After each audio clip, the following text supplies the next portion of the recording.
People of the world, welcome to Marketing as a Foreign Language. This the 278th episode. You are going to want to stick around. Our guest today, Candice Bakx-Friesen, is an absolute monster on the real estate game. Like, you don't understand. She's so, like, when you see her and hear her, you'll go like, oh, it's just sort of, I don't know.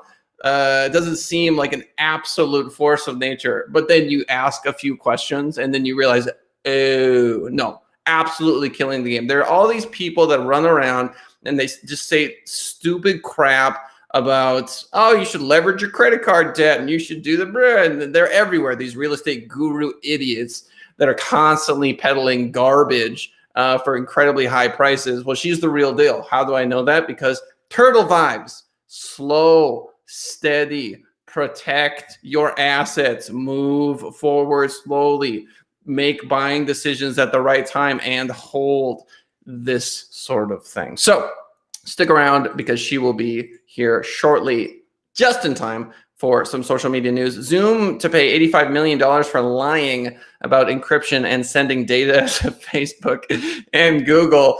Oh, Zoom, why? All right, now I have to look at Zoom stock. Zoom stock is down, probably on that news. So they had a big jump on July 29th up to about $400, and they're down to $373, probably having to do with this. Zoom has agreed to pay $85 million to settle claims that it lied about offering end-to-end encryption and gave user data to Facebook and Google without the consent of users. The people at Zoom are human, just like the rest of us, and they probably saw a huge payday for selling this data, and they went ahead and did it. This from arstechnica.com. All links to all articles in the description. This next article is funky. I'm not going to lie to you. It's just crazy. Google's time crystal discovery. This isn't an 80s sci-fi movie. This is an article from bgr.com. Time crystal discovery is so big we can't fully comprehend it. It has to deal with quantum states, and it has to deal with these time crystals that apparently don't follow Isaac Newton's laws of physics.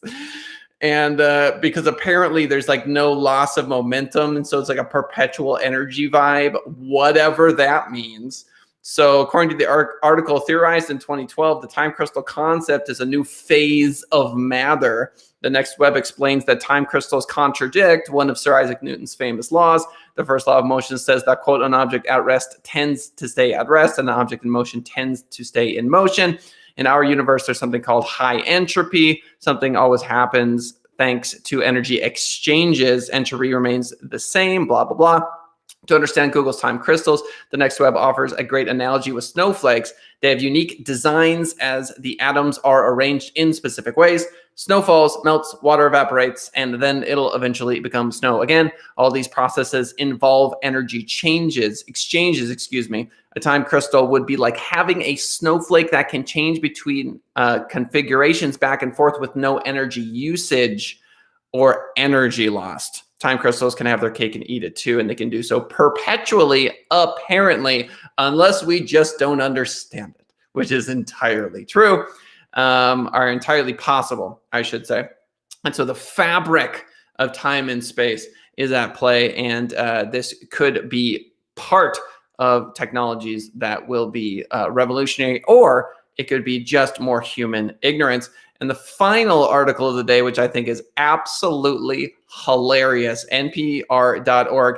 Your Facebook account was hacked. Getting help may take weeks or $299. Now, if you own an agency and you spend money with Facebook ads, you are able to get someone eventually that can help you. That's one of the paths. But if you are like the protagonist, Angela McNamara, of this particular article, and your Facebook account was hacked, she went and bought an Oculus because that was the only way she could get anyone to respond to her. She literally dialed Facebook's headquarters at one point, quote, unfortunately, we do not offer phone support at this time, etc. Eventually said, whatever, I'm just going to buy an Oculus Quest 2 because the virtual reality company owned by Facebook has its own customer support. So a lot of people, apparently, this is a trick, will buy an Oculus, get the support they need, and then just return the Oculus. So if that doesn't tell you that the company is broken, I don't know what will. You will remember from the top of the show that I was telling you all about the incredible Candice Bakx-Friesen. And now is the time for her to jump onto the show and enlighten us in all things real estate and marketing. Welcome to the show, the one, the only Candice. Hey, thanks for having me. I'm excited to be here. I'm excited to have you here. So you are in Manitoba, and Manitoba is approximately due north of Minnesota. And it's known for being a tropical paradise that people can imagine. And in this space, I assume, is where you've made your real estate wealth. Or am I wrong? Is it all over the place? No, mostly where I live. So everyone's got a different strategy around real estate, and that's maybe the thing that's kind of interesting about it. There's multiple ways to do it and different ways to invest in real estate. And of course, location-wise, different ways to invest too. So being in Canada, we have more than snow and polar bears, and we do get a little bit of summer.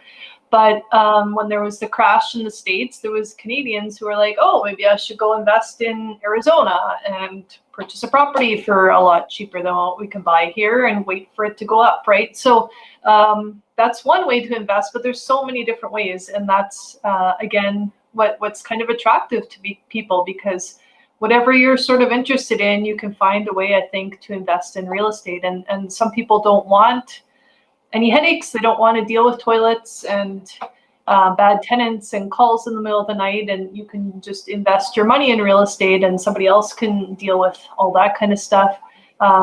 Or you can be very hands-on and be fixing properties up and flipping them, or just the slow and steady, as you said, of just buying a property and waiting for it to go up in value and paying it down over the years and using that as retirement. So I think so often with anything, it's the boring, non-exciting, just simple, invest consistently, whether that's real estate or stocks, that ends up getting you the biggest return, right? And yeah, real estate's no different. Yes, the same is true for spiritual enlightenment.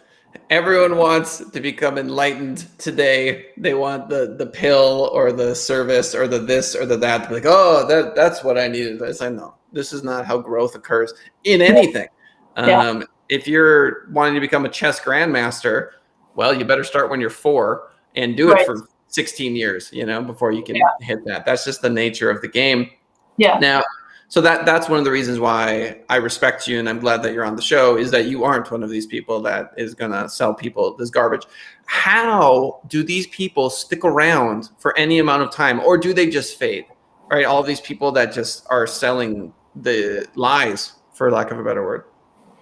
I don't know. I guess there's always somebody who will buy that stuff, right? And it's usually really high priced as well, that kind of education. So they don't have to do as many sales.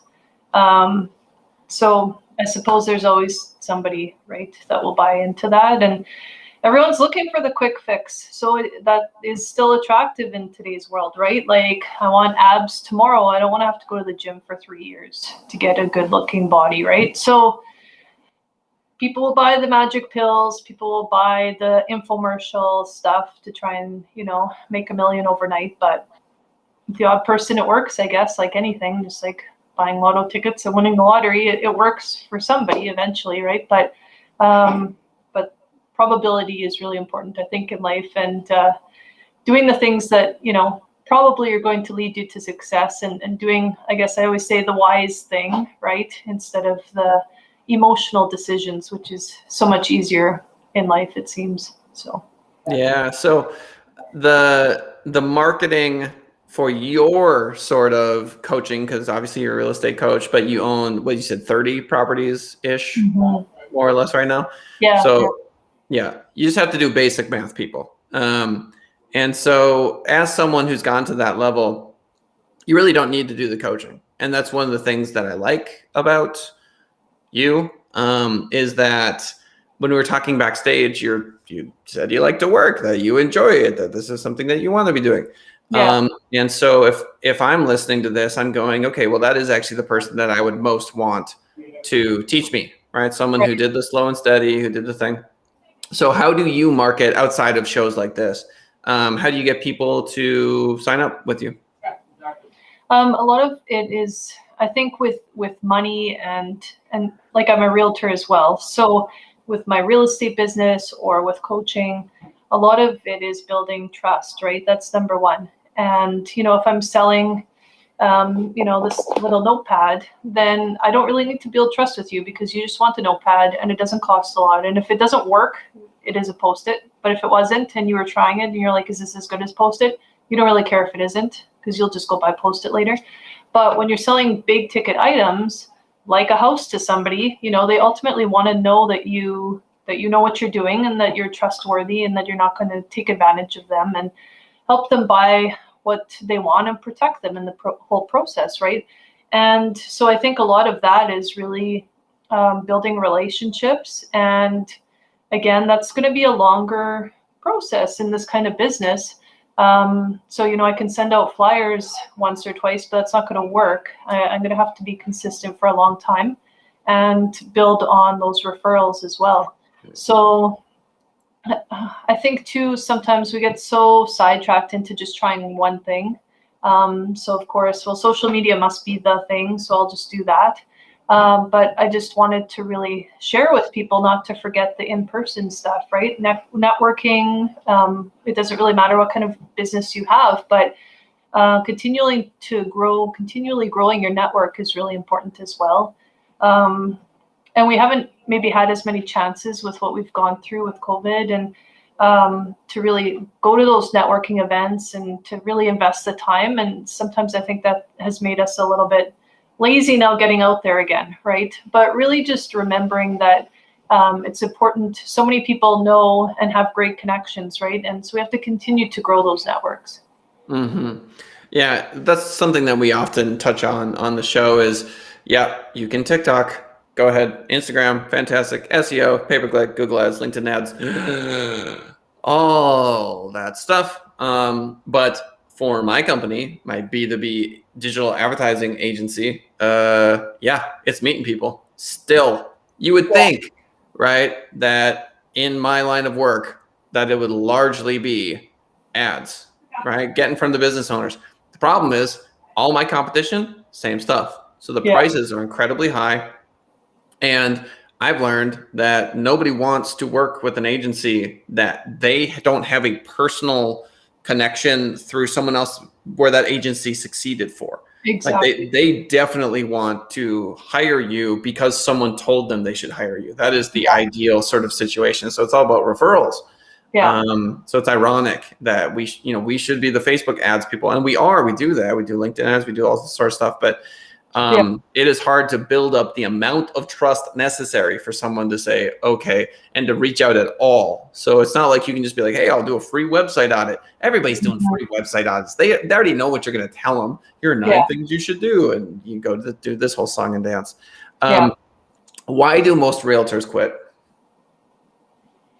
I think that everybody thinks it's easier than it is. And not everybody wants to put in 40 hours, I would say. And it takes more than 40 hours. You know how it is, right? If you go from being employed somewhere to self-employed, it doesn't matter if you're a realtor or any other business. You got to be so dedicated, disciplined, consistent, and determined to make it, right? And if you're going to do what it takes, I think it's actually easier than most people think. But getting over that hump of starting a new business and be able to push through and to say, okay, no, I can't go to soccer tonight. I have to get this done, right? It's hard. And it takes a lot of, determination and be able to say no when it's a lot easier to say, yeah, I just want to go to the beach today like everybody else. So. Yeah, those Manitoba beaches. Just glorious. Accurate. Yeah. So have you ever wanted to start your own real estate, I don't know, what's the word to describe it? Brokerage? Yeah. Yeah, not really. Like there's just so much more paperwork. The reason I'm a realtor, obviously I needed something to pay my bills, but over the years, I've been doing this for 14 years, and over the years, every year, it's more about the people than about selling houses, right? Like I look forward to helping people, and like we talked about previous to recording, but everyone thinks it's this glamorous job, and really it's helping, the widow sell the family home that, they've been in for 40 years, or divorce, or, I have a restraining order on him. How are we even going to do this? And, it's difficult stuff, and it's real life. And I think you have to really be able to connect with people on that level again. But if you can help people through some of the hardest stuff in your life, in their life, then that's where I think it's just really rewarding.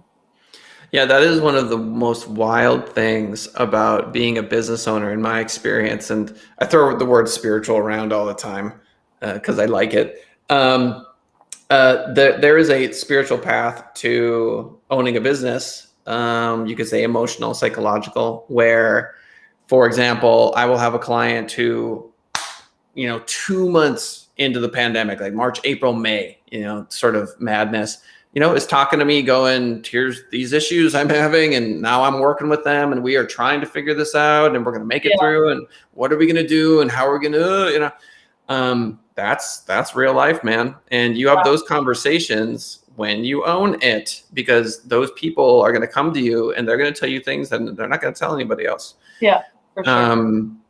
Hey man, I'm hurting. We're hurting. This is what it is. What's the plan?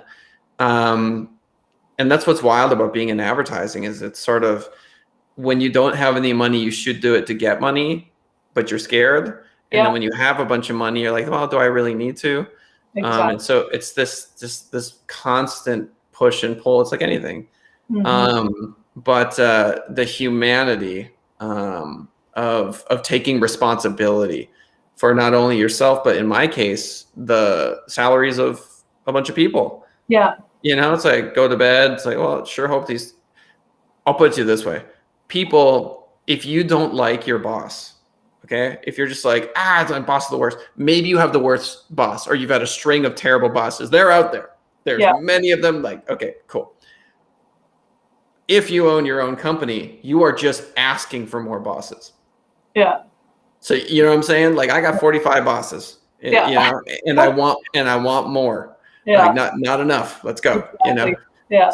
So are you in the headspace to want more bosses? The people that you work with, they're your boss, technically. Yeah, for sure. Yeah. Yeah. And I remember my kids saying that to me once. They're like, well, who's your boss? Because we were talking about work, right? And I was like, well, today, that's my boss. If the house sells, there's somebody else who will be my boss tomorrow. Yeah. So there you have it. When you're employees is a whole nother thing, right? When they're going through difficult times, then you're going through that with them. And you're not a counselor, but you have that counseling role with clients, with your employees, with people that you meet. I think one of the biggest things that I saw with, I was still essential being a real estate agent. And so you're going into people's homes and they haven't had anyone in their house for a year. They are like, you could tell they just want to talk, right? So whatever, real estate can wait, but let's just talk about life. And it was good. Yeah, that's wild. And at the end of the day, I'm just like the next person, obsessed with, financial stability and paid off house and just all the things, the trappings, of capitalism. But when I take a step back from that, I'm like everyone else when I realize like everyone's renting everything. You know what I mean? Like, you own that? No, you don't. No, you don't. Like, you don't even own your body. Like, it's just like, it's all dust in the wind, man. Like, it's all, it's all finite. And so when you find yourself in the house with that other person, it's like, just enjoy the moment, right? It's like, I'll take off my realtor hat if you take off your customer hat, and let's just hang out and be humans for a minute. Yeah. And I think that again goes back to, if we do a full circle of like what's important in advertising as a realtor, like it's just making those connections and being a good listener more than a big talker, right? And so if someone just needs to talk and your intent and you're listening and you can read people, you can tell that that's what they need. So you give them what they need, right? Which is just a listening ear sometimes. Or yeah, I don't know. There's lots of times where I've just ran something over to somebody because they need it, right? They said, I don't know how I'm going to tackle whatever. Well, I'll just go grab dinner for you quickly, or, whatever that is, right? And it's not always a money thing. It's just helping people either by encouraging them with your words or helping somebody physically with something, right? But there's just so many ways. And like you said, life is short. So why don't we just create the biggest impact we can every day with whoever's in front of us, right? Yeah, exactly. It's sort of, I get stuck in those lofty ideals a lot, and then you just look down, here's my 7-year-old, like maybe do art with her. Like, right. Okay, we're going to do unicorn art for the 43,000th time. It's better than Play-Doh. Oh, man. Yeah. Kinetic sand, people, I see you. Oh, I see you. Don't take slime. The money. Yeah. If you can tell if adults in your circle don't like you because they will purchase for your children like bead sets. Like right. If it has more than like 500 pieces, like you've done something to offend this person. Yeah. At some point, what did you do? Rack your memory because there was something you said. And eventually there's paybacks with some of those same people, right? Sure. Like, it's a little Billy's birthday. Yeah. You're gonna get the glitter slime mega pack. You don't like your carpet, do you? You're not a big fan of your carpet? Okay, good. Yeah, exactly. Oh man. Yeah, so just wild. I mean, just wild. Okay, so let's talk a little bit about mental health. Simone Biles just pulled out of many of the Olympic events that she was supposed to be in. And a lot of people are just going, oh, just yay. Like, so that's the culture now is like, yay, right. Prioritizing mental health, yay. And at different times in the culture, they would have been like quitter, loser, like just total eye roll. So like we've just done this kind of 180 on this, whatever that means. I think it's like a post-pandemic sort of, we're all just like fried mentally. So what are your thoughts on that? Like if someone is trying to, you can touch on Simone Biles if you want, but what are your thoughts on an entrepreneur who's just like, I'm freaking out, man? I don't know if you can compare the two, like, to get to that level and to stop, I would just, if I was her, it had to have been really bad. Right. And I think people don't recognize how much training you go through to get to that level. Obviously, she's been successful for many, many years. Right. So I would just have to believe that she needed to do that. And if that's what you need to do, that's what you need to do. Right. But yeah, if you think of it as the person that just missed getting on that team because then it's got to be super frustrating because it's like, that could have been my chance. Right. Mm-hmm. So I don't know if, like so many issues in life, I don't think that there's any perfect answer. But if she, obviously, if it was about her safety and she didn't think she could do it, then don't. Her life is worth more than these Olympics, realistically, right? So yeah, sports is a tough one, right? Yeah. Yeah. So what about entrepreneurship? So let's say you're a realtor. Yeah. And your name is Simone. You're not Simone Biles, but your mom named you Simone. Yeah. And you're not even getting your gas money back. Do you know what I mean? You're driving people around, nothing's closing. You're just like, I don't know what to do. Like you pick up a part-time job to make ends meet, you know, and you're just frazzled and you're just like, I can't do this anymore. I'm gonna go get the full-time job. I'm just gonna leave. This is too much, like yeah. What I don't think entrepreneurship is for everybody. It really isn't. Like if you're the problem is when you quit a job to go do something else, people are like, cool, you're starting something different. But if you quit as an entrepreneur, then it's like you're this big failure. Like we judge that so much more, or we judge ourselves so much more. Like I've failed. But if you don't like your job and you switch to another career, it's not like you failed there, but it's the same thing, right? And so I think that you have to, again, life's short. So if it's just not working as a realtor, or any other career, and you're self-employed, then get the job, right? Right. So you see it the same way, like we should culturally see a failed entrepreneur, in quotes, the same way we see someone just transitioning from job A to job B. Like, oh, okay, fine, just transition. Well, I think sometimes that people won't even take on their dream of becoming a realtor or whatever that is, because they are scared of that failure and judgment at the end. And I'm like, just try it. If it works, great. If it doesn't, you are still you. We are not our jobs. You're still a great person, and find something that works, right? Like, I have a podcast and I interview entrepreneurs, and often what they're doing now is not where they started, right?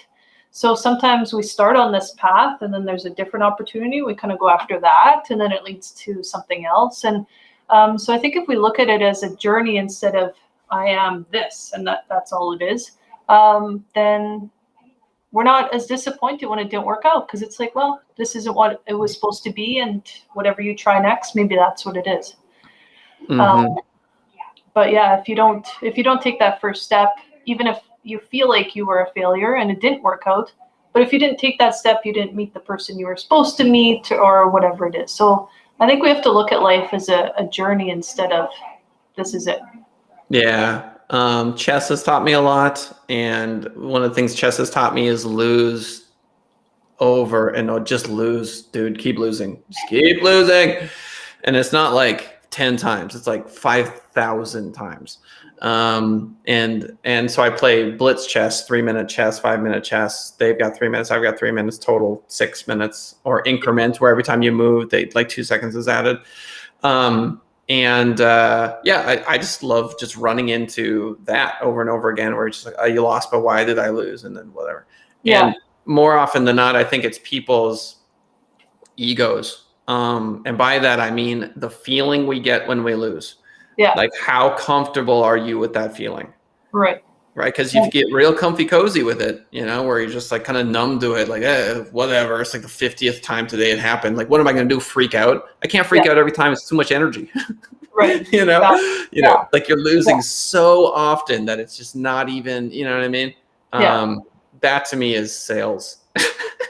Well, that's what I was going to say. Like, so some of it is this job might just not be for you, right? Like, if I'm not a car salesman, I'm going to try it. If it's just not meant for me, it's my personality, I can't, that's okay, right?